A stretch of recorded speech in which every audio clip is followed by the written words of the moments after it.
Bom, pessoal, continuando, a organização de vendas por produtos. Então, nas empresas que comercializam diferentes produtos em sua linha, podem ser indicados diversos administradores e vendedores para cada linha, pois, devido às suas diferenças técnicas, poderão exigir atendimentos e conhecimentos específicos. Ou seja, às vezes a empresa trabalha com diferentes linhas de produto. Então, produtos que não têm muita semelhança entre si, né, e que exigem um nível de conhecimento técnico do vendedor para poder prestar um bom atendimento ao cliente, né? Às vezes até mesmo prestar uma assistência técnica, explicar melhor, né, cada detalhe daquele produto, né, ou daquele serviço. Então, por conta disso, às vezes pode ser interessante que a força de venda seja dividida por linha de produto. E aí cada vendedor vai treinar, né, vai buscar mais conhecimento a respeito daquela linha de produtos, podendo oferecer um melhor atendimento, né, ao cliente. Então, exemplo, uma loja de material de construção, nas quais existe um vendedor para informar especificamente sobre cada produto, como linhas de revestimento, produtos para jardinagem, etc. Então, isso acontece em algumas lojas, né? Às vezes você entra numa loja, você tem um determinado setor e tem um vendedor específico para aquele setor. Ele vai ficar lá para tirar dúvida daquele cliente. Aí no momento que o cliente sai daquele setor e vai para outro, o vendedor já não acompanha, né? Ele entra outro vendedor para atender, né, naquela linha de produto específica. Então, cada vendedor aí é especializado, né, naquela linha de produtos. Então ele consegue, né, tirar todas as dúvidas e prestar um melhor atendimento àquele consumidor. Então a vantagem é que os vendedores tornam-se especialistas com um melhor preparo para realizar seus trabalhos, e a desvantagem é a necessidade de visita por mais de um vendedor, o que, além de aumentar os custos da empresa vendedora, pode tornar-se inconveniente para o cliente. Então, o que isso significa? Então, imagine uma indústria que tem 3 linhas de produtos diferentes. Então, às vezes pode acontecer de o mesmo cliente comprar essas 3 linhas de produtos diferentes da mesma indústria. Porém, existe um vendedor específico para cada uma dessas linhas, ou seja, esse cliente vai receber visita de 3 vendedores diferentes, cada um oferecendo uma linha diferente de produto. Então isso aí pode ser inconveniente para o cliente, né? E outra, para a empresa é um gasto desnecessário, né? Tá mandando 3 vendedores para o mesmo destino, né? O mesmo cliente. Então, isso é um exemplo, né, de uma desvantagem que pode acontecer nesse tipo de organização por produto. Então, exemplos. Lá na Liquigás, que eu já trabalhei, então eu trabalhava na área de vendas de GLP envasado, né, que é o gás de cozinha envasado. Porém, nós tínhamos também, né, um vendedor especializado na venda a granel, né, ou seja, gás a granel, que atende indústrias, condomínios. Então são produtos diferentes, com especificações técnicas diferentes, com distribuição diferente. Então, tudo aqui é diferente, né? A forma de venda, a forma de armazenamento, a forma de cobrança. Então, por conta dessas diferenças técnicas, né, do produto, existia, né, uma organização de vendas totalmente diferente para cada um desses tipos de produto. Um outro exemplo aqui, pegando a Hering, né? Às vezes uma mesma indústria fabrica diferentes marcas, certo? Cada marca com características diferentes, né, do produto, que busca atender um segmento específico. Então, só um exemplo, né, na época que eu fiz esse organograma aqui, A Hering tinha lá a marca Hering normal, Hering Kids, Disarm, Puck, ou seja, são marcas diferentes, produtos diferentes. Então pode acontecer de um vendedor vender, né, todas essas marcas aqui diferentes, como pode acontecer de haver um vendedor específico para cada marca. Um outro exemplo, né, que a gente vê é no supermercado. O supermercado ele é dividido, né, todo departamentalizado por produtos. Então, pode acontecer de ter vendedores ou atendentes específicos para cada uma dessas linhas de produto. Então, por exemplo, um açougue, né, um vendedor que atende lá na área do açougue é bem diferente, né, de um vendedor que vai atender na área de padaria. Né? São produtos bem diferentes entre si, que precisam de cuidados diferentes, né? Forma de venda diferente. Outro exemplo aqui é a Tramontina. Ela tem uma ampla linha de produtos, né? Produtos que vai desde material de construção, jardinagem, móveis de madeira, até utilidades domésticas, né? Talheres, panelas. Então, são linhas de produtos bem diferentes entre si, às vezes fabricadas em indústrias, né, em fábricas diferentes. Então, eles podem ter, né, uma força de venda separada por linha de produtos.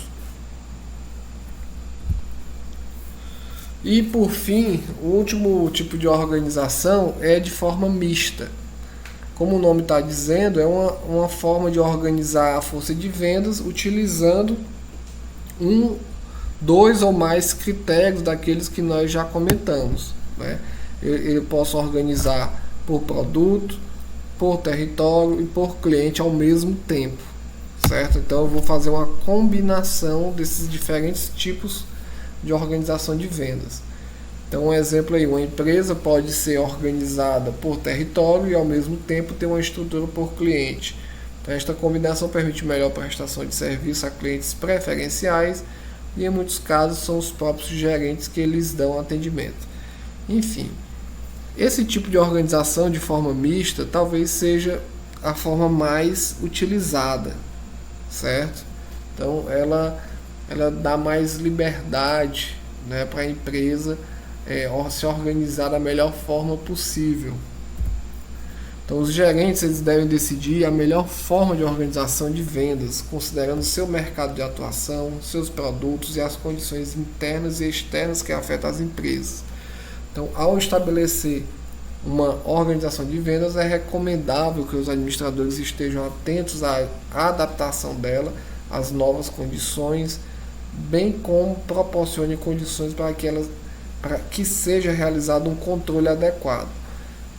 Ou seja, eu dividi a força de vendas, né, usando um determinado critério, e esse tipo de critério que eu utilizei, ele tem que permitir que eu faça o controle daquelas vendas, né, daquela atividade. Então, por exemplo, se eu dividir por cliente, eu dividi certas contas de clientes para alguns vendedores, eu tenho que fazer o acompanhamento das vendas por cliente. Eu tenho que estabelecer cotas de vendas por clientes. Se eu fiz a divisão, né, a estrutura da força de vendas por produto, eu vou ter que estabelecer cotas de vendas utilizando como critério vendas de produtos específicos, da mesma forma. Então, eu tenho que fazer esse controle. Então, exemplos aí, de forma mista. Então, aqui, ó, Tramontina. Então, eu tenho aqui na primeira divisão, né, primeira nível hierárquico, uma divisão por território. Então, vendas Nordeste, Sudeste, Planalto, vendas Norte. O segundo nível hierárquico, eu tenho uma divisão por produto, ó, linha construção civil, linha utilidades domésticas. Então, eu vou ter uma equipe de vendas específica para cada uma dessas linhas. E abaixo, né, desse nível hierárquico, eu posso ter um outro nível aqui com uma estrutura por cliente, né, por tipos de cliente. Então, vendas a varejistas, vendas a construtoras, né, por exemplo. Então, eu posso fazer essa divisão. Veja que eu utilizei 3 tipos: por território, por produto e por cliente. Então, é uma forma mista. Um exemplo aqui da Liquigás, onde eu trabalhei. Então, aqui em cima eu tenho uma divisão por produto, ó, GLP envasado, GLP a granel, certo? Por produto. E abaixo dessa por produto eu tenho uma divisão por território, certo? Ó, Sul, São Paulo, Leste, Nordeste, Centro-Oeste. Aqui, São Paulo, Leste, Sul, Centro-Oeste, Nordeste 1, Nordeste 2. Então veja que por produto e por território. Ok, pessoal? Bom, estruturando a equipe de vendas. Então, para descrever qual será a estrutura da equipe de vendas, pode primeiramente responder algumas perguntas.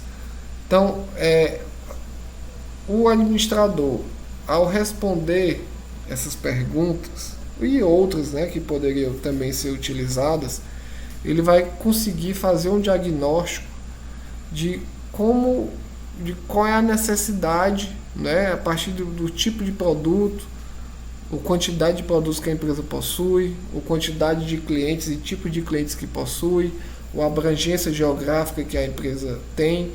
A partir das respostas, ele vai conseguir compreender qual é o tipo de estrutura de vendas é mais adequado para sua empresa. Então, por exemplo, o seu negócio trabalha com quais tipos de produtos e quantos são. Então, ou seja, ao responder isso aqui, eu vou verificar se a linha de produtos é muito grande, não é? É diversificada. Os produtos são complexos, ou seja, há necessidade de conhecimento específico para vendê-los. Então, respondendo essa pergunta, eu vou compreender se a complexidade daquele produto exige, né, uma equipe de vendas mais especializada, né, na venda daquele tipo de produto. O seu negócio possui muitos clientes? Os diferentes produtos atendem aos mesmos clientes? Então, essas perguntas o administrador vai conseguir identificar a variedade de clientes que ele atende, né? Se possui muitos clientes, se é bom eu dividir, né, aquele grupo de clientes em certos vendedores. Se os meus produtos atendem de forma diferente, né, determinados grupos de clientes, talvez seja interessante eu dividir por cliente, né, que aí aquele vendedor ele vai se especializar, né, naquela demanda, naquela necessidade daquele grupo de clientes. Ele vai conseguir oferecer, né, mais benefícios, mais serviços, oferecer um atendimento mais personalizado. E se a empresa realiza vendas externas, né, talvez seja interessante também fazer a divisão territorial, né, geográfica. Ok, pessoal? Então, a gente encerra por aqui essa semana e até a próxima semana.